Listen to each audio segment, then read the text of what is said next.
She said, "I'm making a pros and cons list about our relationship." Then asked me to leave the room. I said, "Take your time." Then I made my own list. It had one word, the note she found when she finished her list. I, 29 male, came home Thursday at 6:15 p.m. to find my girlfriend of 3 years sitting at our dining table with her MacBook, a leather journal, and 3 different colored highlighters spread out like she was preparing for the bar exam. "Oh good, you're home," she said without looking up. "We need to talk." I set down my work bag. "What's going on?" She finally looked at me. Dead serious. "I've been doing a lot of self-work with my therapist, processing my attachment patterns, examining my relationship patterns, really diving deep into my emotional needs. The therapy I paid half of through our shared expenses account. The therapist I'd never met because she insisted therapy was her sacred space. Okay. And Dr. Reynolds suggested I make a comprehensive pros and cons list about our relationship, to really examine whether we're compatible long-term or if I'm just comfortable. I stood there. 3 years. Living together 18 months, talking about getting engaged next year. And she needed a list. "When did you decide this?" "I've been working on it for about 3 weeks. I have notes, but I need uninterrupted time to really organize my thoughts and make a final assessment." Assessment. Like I was a quarterly earnings report. "So what do you need from me?" "I need you to leave, for the evening. Maybe go to your brother's? I need complete space to process this without any external pressure or influence on my decision-making." "You want me to leave our apartment?" "It's not personal. Dr. Reynolds says this kind of work requires solitude, and..." "How long do you need?" "I don't know. 4 hours? 5? However long it takes. I'll text you when I'm done and we can discuss my findings." Her findings. About whether I was worth keeping. "Yeah, okay, I'll go." She actually smiled, relieved. "Thank you for being so understanding. This is really important for my growth."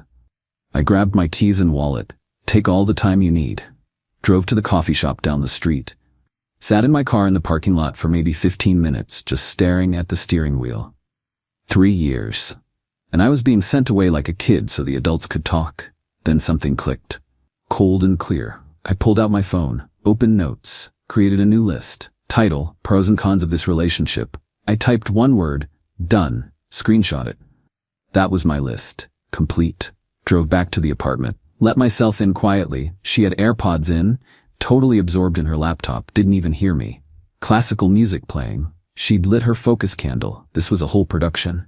Went to the bedroom, packed a duffel bag, clothes, toiletries, laptop, chargers. Grabbed my important documents from the file box. My birth certificate, passport, social security card, all the stuff that was mine before her. The lease agreement was in there too. Flipped through it. Signed by me. Lease term, 1 more month, then month to month. She'd never been added. I'd meant to do it, but kept putting it off because she'd never gotten around to showing me her pay stubs for the application like the landlord required. Perfect.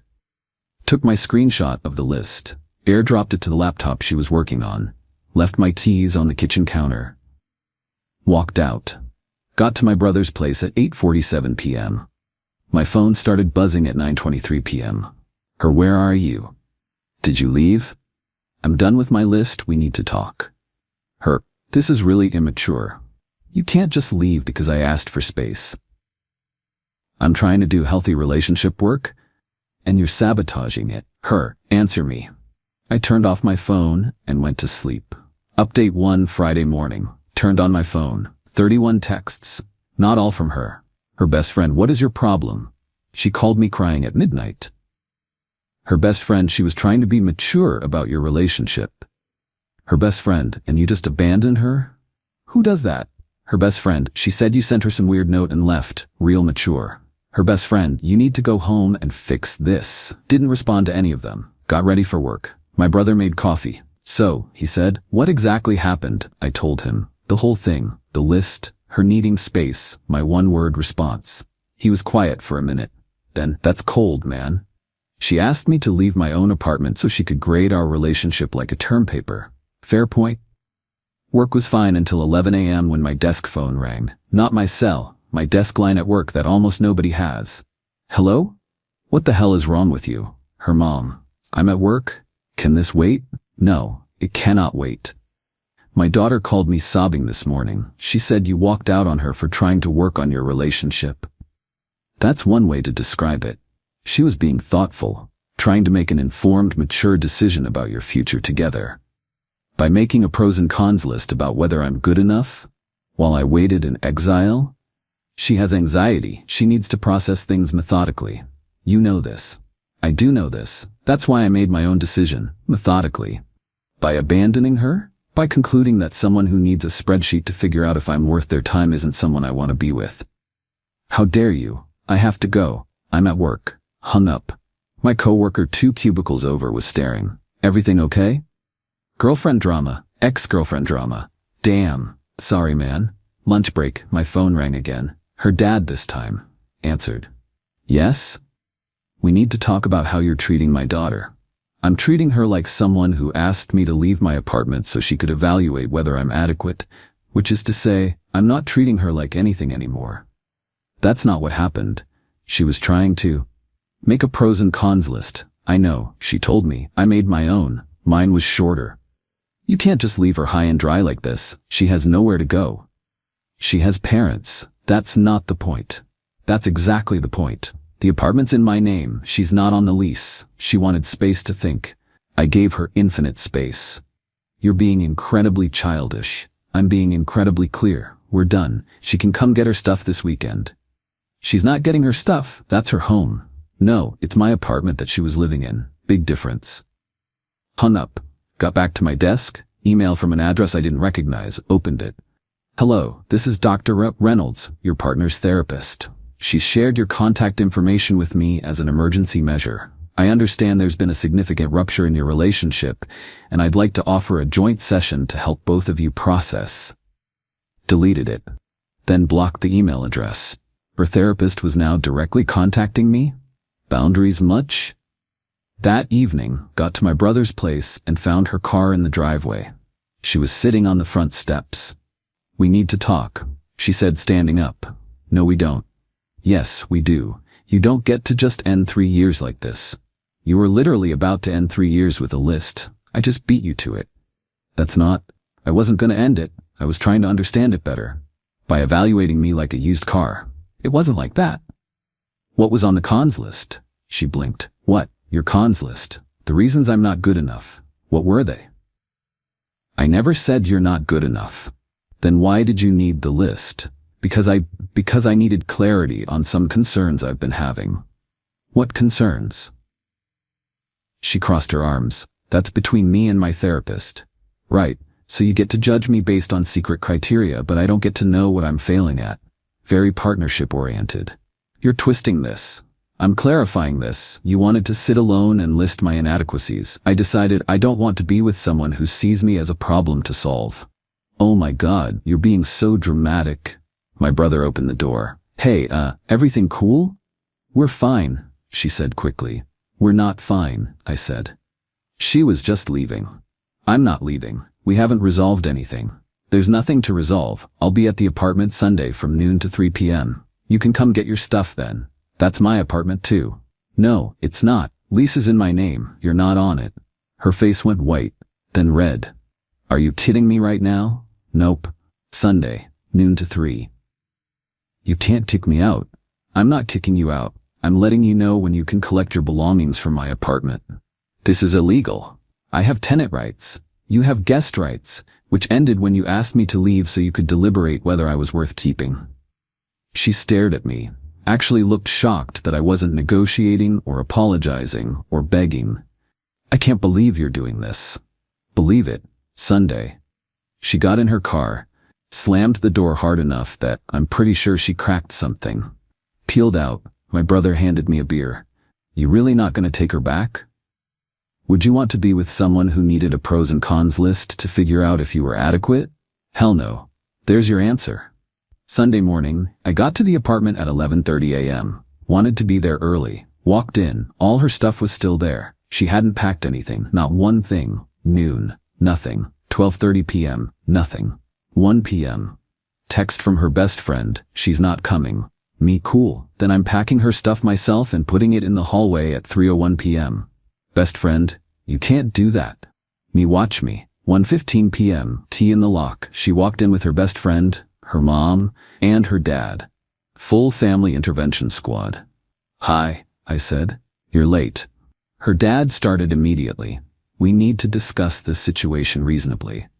"There's nothing to discuss. She needs to get her belongings. She's been living here for over a year. You can't just throw her out." "I'm not throwing her out. I'm collecting my space back after she decided she needed to evaluate whether I was worth hers." My girlfriend finally spoke. "I wasn't evaluating whether you were worth my space. I was trying to understand my own feelings." "By making a list of my flaws while I sat in exile? How'd that work out?" "They weren't your flaws. They were compatibility concerns. Same thing." "What were they?" Her mom jumped in. "She doesn't have to justify her therapeutic process to you." "True. And I don't have to stay with someone whose therapeutic process involves grading me." Her best friend. "You're being so unreasonable." She was trying to communicate her needs. Her need to be alone while she judged our relationship. I heard that loud and clear. Message received. Her dad. "Look, son, not your son." Awkward silence. "Right. Well, my daughter made a mistake asking you to leave, but you're making a bigger mistake by overreacting like this." "Is it an overreaction, or is it a boundary?" "I don't want to be with someone who sees our relationship as a project that needs assessment." "That's pretty simple." My girlfriend's eyes filled with tears. "Why are you being so cruel?" "Cruel? You asked me to leave my own home so you could make a list about whether I was defective. I made my own list. Mine said we're done." "How is that cruel?" "Because you didn't even try. You didn't fight for us." "Fight for us?" "You were literally debating whether to keep me." "I was trying to be logical about a major life decision. And I made a logical decision too, immediately. I decided I don't want to spend my life wondering if I'm measuring up to your checklist." Her mom? "This is ridiculous. You're both being ridiculous. Just sit down and talk this out like adults." "No, she has until 3 p.m. to pack. That's in 90 minutes. Her dad or what? Or I pack her stuff and leave it in the hallway." "That's illegal." "No, it's not. She's not on the lease. She's a guest who overstayed her welcome." Started pulling boxes out of the closet, the ones I'd saved from when I moved in. Started packing her clothes from the bedroom. She followed me. "Stop. You can't just. This is insane." "What's insane is asking your boyfriend of 3 years to leave his apartment so you can score him like a test." "It wasn't scoring. It was processing." "What were the cons?" I asked again. She wiped her eyes, looked at her mom, back at me. "Fine. You want to know? One was that you're too comfortable. You don't push yourself. You've been in the same job for 3 years without trying for a promotion." "I like my job." "Exactly. You're not ambitious enough." There it was. "What else?" "You don't make enough money for us to have the lifestyle I want in the future. I make $73 a year. And I want to live in a nice house eventually, with a yard, kids in good schools. Your salary won't cover that." Her mom looked uncomfortable. Her best friend was staring at the floor. Her dad opened his mouth, then closed it. "What was the third one?" I asked. She hesitated. "Come on, you already told me the other two. Might as well complete the set." "You're too settled. You don't want to travel or have adventures or do anything spontaneous. You're boring." I nodded slowly. "So I don't make enough money, I'm not ambitious, and I'm boring." "That's not. Those were just concerns. The pros list was way longer." "How long?" "What? How many pros?" 11. 11 pros, 3 cons, and you needed 4 hours alone to figure out if I was worth keeping." Her best friend tried to save it. "That's not fair." She was trying to be thorough. She was being thorough about her ambivalence. While I was driving around wondering why my girlfriend of 3 years needed a decision matrix to figure out if I was adequate. Meanwhile, she already knew. I'm broke, boring, and unambitious. Thanks for the clarity. My girlfriend's face crumpled. "You're making it sound worse than it was." "Am I? Because it sounds like you've been mentally shopping for an upgrade while I thought we were building something." "That's not true." "Then why the list?" "Because my friend from college just got engaged. And he's a lawyer, and they're buying a house, and I started thinking about what I want for my future, and whether—" She stopped, but the damage was done. Her mom actually winced. "Whether I could give you that," I finished. "Whether I was successful enough, rich enough, exciting enough." "That's not what I meant." "Yeah, it is. And you know what? That's fine. You want a richer, more ambitious, more exciting life. Go find it. But you're not gonna find it in my apartment anymore. Packed 3 boxes in 40 minutes. Her parents and best friend helped, all of them silent now. The energy had completely shifted. When they were done loading her car, she stopped at the door. I'm sorry, she said quietly. I didn't mean for it to go like this. How did you mean for it to go? I thought you'd understand, that you'd want to work on things with me. Work on what? Making more money? Being more exciting? Becoming someone different so I'd score higher on your list? No, I just wanted us to grow together. You wanted me to grow into someone else, someone richer, more ambitious, less boring. That's not growth, that's transformation, and I'm not interested. Her dad carried the last box out. Her mom touched her shoulder. Come on, honey. She looked at me one more time. The list had 11 pros and only 3 cons. You were still winning. This isn't a competition, and you don't get to grade me. They left. I locked the door. Changed the locks the next day. $180 for a mobile locksmith, but worth it. Got a text that night from her. Can we at least talk about this? Me, no. Her, you're really gonna throw away 3 years over this. Me, you were about to throw away 3 years because I don't make enough money and I'm boring. I just got there first. Her, that's not what I said. Me, that's exactly what you said. In front of witnesses. She didn't respond. Update 2. It's been a week and a half since the apartment clearing. Things have predictably escalated. Monday after the Sunday confrontation, I got an email from someone named Tenant Advocacy Help with the subject line, Illegal Eviction Notice. Opened it. 4 paragraphs of legal-sounding language about how I'd illegally evicted her without proper notice, violated tenant laws, and she was entitled to compensation and immediate return to the property. Called my landlord. Hey, weird question. My ex-girlfriend who was staying with me is claiming I illegally evicted her. She was never on the lease. Am I in trouble? He laughed. No, you're fine. She have anything in writing showing she paid rent? No. We split costs, but it all came from my account. Then she was a guest. You can ask a guest to leave anytime. Tell her to pound sand. Thanks. Forwarded the email to my ex with one line. Spoke to the landlord. You were a guest. This is harassment. Stop. She called immediately. I didn't answer. Left a voicemail. You can't just decide I was a guest. I lived there. I contributed. You're stealing from me. Deleted it. Tuesday, her best friend showed up at my office. Yes, my actual workplace. Security called me. There's a woman here asking for you. Says it's an emergency. Went down to the lobby. Her best friend was there, arms crossed. You need to fix this, she said. I'm at work. You need to leave. Not until you listen to me. She's devastated. She can't eat, can't sleep. Her anxiety is through the roof. You're destroying her. I'm not destroying her. I ended a relationship where I was being evaluated like a quarterly review. She was trying to be smart about her future. Great. Now she can be smart about it somewhere else. You are so heartless. She loved you. She loved the idea of me being richer and more successful. I'm neither of those things. We're incompatible. That's not what she meant. That's what she said, in front of 4 people. Her best friend's face twisted. You recorded it, didn't you? You're going to use it against her? I didn't record anything, but I remember it very clearly, as do her parents, I'm sure. You're such a piece of... Security guard stepped forward. Ma'am, you need to leave. She glared at me. This isn't over. Yeah, it is. She left. I went back to work. My manager called me in an hour later. Hey, everything okay? Security said there was an incident. Ex-girlfriend drama, it's handled, won't happen again. Okay, just keep personal stuff out of the office, yeah? Absolutely. That night, I got home to find my ex sitting in her car outside my building. Pulled into my parking spot. She got out and walked over. We need to talk. No, we don't. Yes, we do. You can't keep avoiding me. I'm not avoiding you. I'm moving on. You should do the same. I can't move on. You threw me out with no warning. You had 3 days warning, and you're the one who wanted space to figure out if I was worth keeping. I never said you weren't worth keeping. You said I don't make enough money, I'm not ambitious, and I'm boring. That's pretty clear. Those were just things I was thinking about. Everyone has doubts.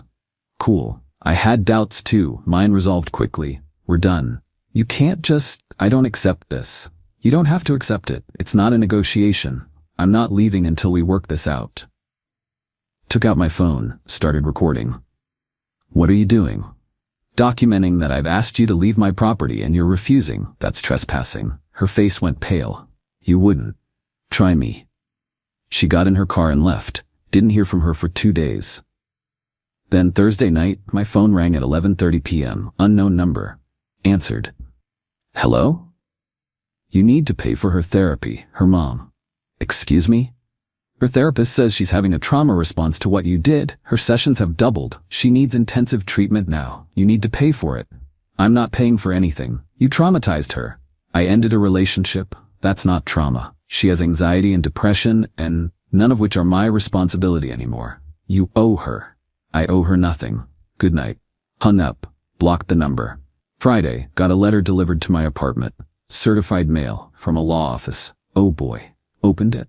Demand letter at the top. My ex was demanding $4,800 for her share of household expenses over the 18 months of cohabitation that she's entitled to recoup. $2,200 for emotional distress damages, $600 for therapy costs related to the traumatic eviction, $350 for moving expenses, a formal written apology. Total, $7,950. Called my buddy who's a lawyer, sent him photos of the letter. He called back laughing. This is hilarious. What do I do? Nothing. It's a threat letter from a lawyer. She probably paid $200 to scare you. She has no case. She wasn't on the lease. You didn't steal anything. And emotional distress requires proof of actual damages that she can't provide. Ignore it. You sure? 100%. If she actually files something, call me. But she won't. This is just intimidation. Thanks, man. Saturday morning, my ex showed up at my apartment again. Knocked on the door at 8 a.m., opened it with the chain still on. What? Did you get the letter from my lawyer? Yep. So, are you going to pay? Nope. You have to. It's a legal demand. It's a joke. My lawyer says you have no case. Her face went red. You showed it to a lawyer? Of course I did. Did you think I'd just panic and pay you $8,000?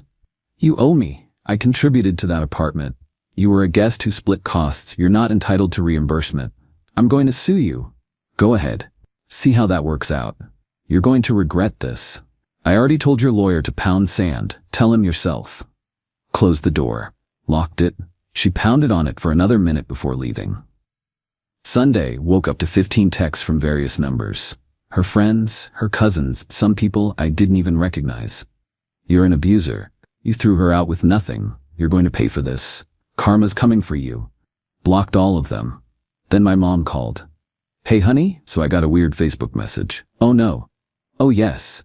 Your ex-girlfriend's mother sent me a very long message about how you traumatized her daughter and I raised you wrong. Mom, I'm so sorry. Don't be. I told her that her daughter asked my son to leave his own apartment to make a list about whether he was good enough and then complained when he made his own decision. She blocked me. You're the best. I know. But honey, is she okay? This seems intense.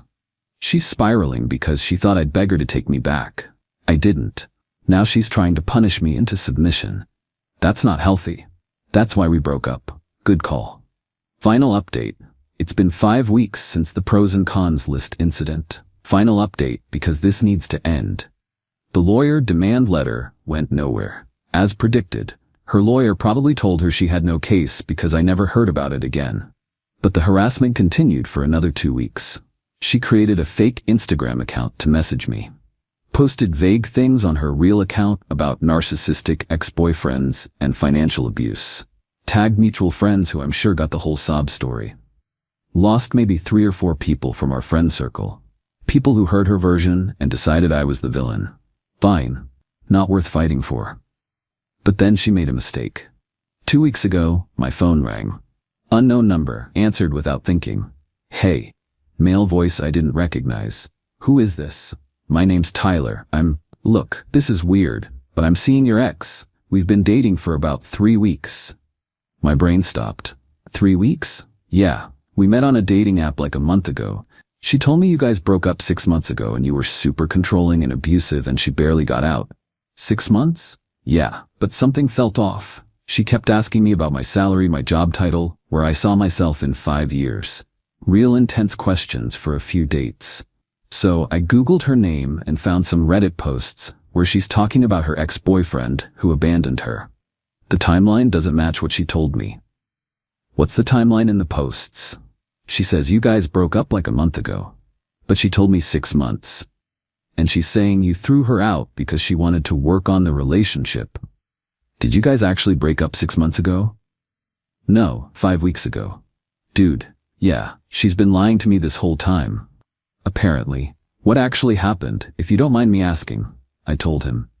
The list, the space request, my one-word response, the whole thing. He was quiet. Then, holy hell, that's pretty manipulative. Welcome to my life. Former life. She's been telling me she wants something serious, that she's ready to settle down with the right person. Asked me about my 5-year plan and my 401k and whether I wanted kids. How much do you make? I'm a project manager at a tech company, like 110k base plus stock options. There it was, let me guess, she's been really affectionate, moving fast, talking about the future a lot. Yeah, actually, I thought it was nice but also kinda intense. She's shopping for an upgrade. You make more than I do. You're the richer, more successful model. Jesus. Sorry, man, but yeah, that's who you're dating. Not anymore. Thanks for being straight with me. No problem. Good luck. He hung up. I sat there for a minute, then I laughed. Actually laughed. She'd moved on in less than 3 weeks. Was already love-bombing someone new, lying about our relationship timeline, hunting for someone who checked her boxes. The pros and cons list wasn't about understanding her feelings. It was about justifying the upgrade she already wanted. I texted my brother. She's dating someone new, has been for 3 weeks, told him we broke up 6 months ago. Him. Wow. Bullet dodged. Missile dodged. That night got a text from Tyler. I broke up with her. She lost it. Crying about how she's been abandoned twice now. Tried to get me to change my mind. I told her I don't date liars. She called me immature, thought you'd want to know. Thanks for the update. Appreciate you reaching out. No problem, man. Sorry you went through that. The harassment stopped completely after that. I'm guessing she's too busy finding the next candidate. Heard through the grapevine. Tyler actually stayed in touch. We got coffee last week. She's back on all the dating apps with a very specific filter. Men making 100k plus. She moved back in with her parents because she couldn't afford rent on her own. Her best friend apparently got tired of the drama and distanced herself. She's telling people I wasted 3 years of her biological clock. Meanwhile, I'm good. Really good. The apartment feels like mine again. Repainted the living room. Got a dog. A rescue mutt who's the chillest roommate ever. Started dating again about a week ago. Nothing serious yet. But there's someone I've been talking to who seems cool. She's a veterinarian, makes her own money, owns her own place. We had coffee twice. She didn't ask about my salary or my job title or my 5-year plan. We talked about books and travel and stupid stuff that made us laugh. Second date, she asked what happened with my last relationship. I told her the truth, the whole thing, the list, the done response, everything. She was quiet for a second. Then she said, "That's the healthiest boundary I've ever heard." Yeah. She was treating you like an investment portfolio. You opted out. That's strong. We're going out again this weekend. To everyone who said I overreacted, a woman who loved me wouldn't have needed a 4-hour solo session to figure out if I was worthy of her time. She would have talked to me like a partner. To everyone who said I was too harsh, I gave her exactly what she gave me, evaluation and rejection. Just faster. My list still has one word on it. Done. And I'm good with that.